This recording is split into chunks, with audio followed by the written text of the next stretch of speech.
Om Swastiastu, perkenalkan nama saya Gustiaita Maharani, nomor absen 2 dari kelas 12 IPS 2.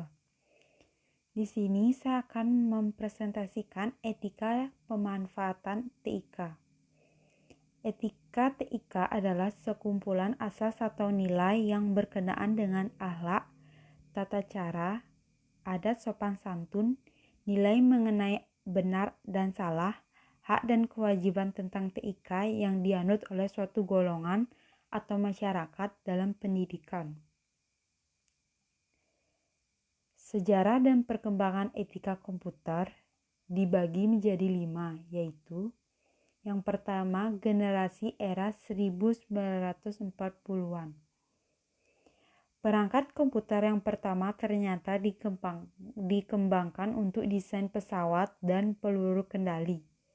Digagas oleh Konrad Zuse, seorang insinyur asal Jerman.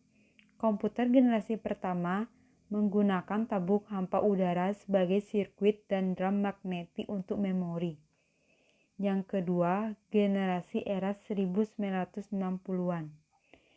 Diciptakannya transistor. Pada generasi ini mengubah wajah komputer yang dikenal generasi pertama. Transistor menggantikan tabung hampa dan memulai perkembangan komputer generasi kedua. Yang ketiga, generasi era 1970-an.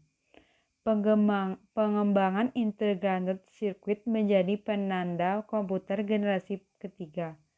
Dalam pemakaian komputer generasi kedua, transistor membuat komputer cepat panas. Maka komputer generasi kedua mulai ditinggalkan. Yang keempat, generasi era 1990-an. Mikroprosesor menjadi terobosan dalam mendatangkan komputer generasi keempat dengan penyatuan ribuan IC ke dalam satu kepingan silikon.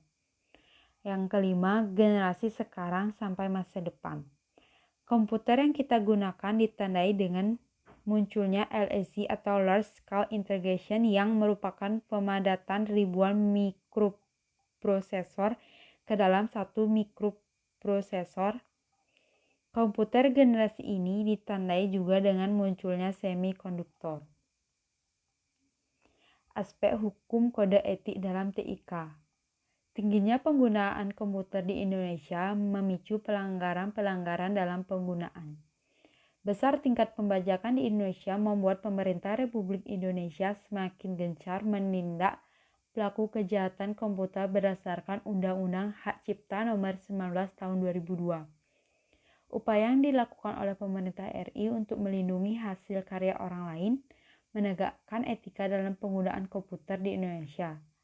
Berikut beberapa undang-undang yang membahas tentang penggunaan TIK.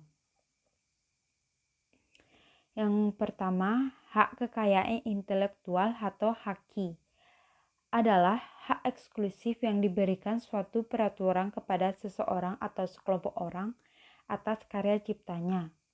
Yang kedua, hak cipta perangkat lunak merupakan eksklusif bagi pencipta atau pemegang hak cipta untuk mengumumkan atau memperbanyak ciptaannya, yang timbul secara otomatis setelah suatu ciptaan dilahirkan tanpa mengurangi pembatasan menurut peraturan perundang-undangan yang berlaku. Yang ketiga, hukum siber adalah aspek hukum yang berhubungan dengan orang yang menggunakan perangkat elektronik. Yang keempat, hukum e-commerce adalah suatu bentuk perlindungan hukum untuk pengguna e-commerce. Etika internasional dalam penggunaan TIK dibagi menjadi 3. Yang pertama, UNCITRAL Model Law on Electronic Commerce pada 1996 untuk mengaktifkan dan memfasilitasi perdagangan yang dilakukan dengan menggunakan sarana elektronik. Etika yang kedua yaitu UNCITRAL Model Law on Electronic Signature pada 2001 yang bertujuan untuk memungkinkan dan memfasilitasi penggunaan tanda tangan elektronik dengan menetapkan kriteria keandalan teknis. Etika yang nomor 3 yaitu Council of Europe Convention on Cybercrime atau COECCC yang mengandung kebijakan kriminal yang bertujuan untuk melindungi masyarakat dari cybercrime baik melalui undang-undang maupun kerjasama internasional. Pemanfaatan TIK dalam berbagai bidang. Dalam bidang kantor, TIK dapat bermanfaat dalam administrasi. Yang kedua, dalam bidang industri dan manufaktur, pemanfaatan TIK yaitu dalam industri pakaian. Yang ketiga, dalam bidang bisnis dapat memunculkan peluang bisnis baru. Yang keempat, dalam bidang perbankan dapat memanfaatkan adanya internet banking. Dalam bidang teknik yaitu alat ilmuwan menunjang pekerjaan. Dalam bidang komunikasi yaitu melahirkan internet. Dalam bidang kedokteran yaitu membantu dalam penelitian. Dalam bidang pertanian yaitu agriculture. Dalam bidang transportasi dapat membantu dalam transportasi darat, laut, dan udara. Dalam bidang pemerintahan dapat membantu dengan lebih efisien dalam memberitakan pelayanan kepada masyarakat. Mungkin sekian saja presentasi dari saya.